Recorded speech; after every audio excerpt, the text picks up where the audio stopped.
নমস্কার বন্ধুরা, কেমন আছেন সবাই? চলুন আজকে আবার একটু বাগান থেকে ডুব মেরে আসা যাক। এ দোসা গাছে উঠতিস কেন? আমি আর আমার ছোট্ট বোনটা বাগানে এসে মজা করতে করতে আবার ছোটবেলার স্মৃতিতে ফিরে গেছি। সিল্কের মতো দেখতে জিনিসগুলো একটা গাছের তলা থেকে কুড়িয়ে পেলাম। এবার দুটো দুটো করে নিয়ে একটাকে বর আর একটাকে বউ সাজিয়ে দেখছিলাম কে কার পিছু পিছু উড়ে যায়। এটাই আমাদের খেলা। তো ফেরার পথে এই সাদা মূলোটাকে তুলে নেওয়া হচ্ছে। মূলাটা বেশ বড় হয়েছে। এই মূলোটার ফুল চলে এসেছে, তার মানে এই মূলোটা পেকে যাচ্ছে।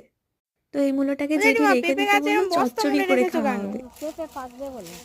ও বস্তা মুড়ে রাখলে পেঁপে পেকে যায় গাছেই? হ্যাঁ। খুব মিষ্টি হয়।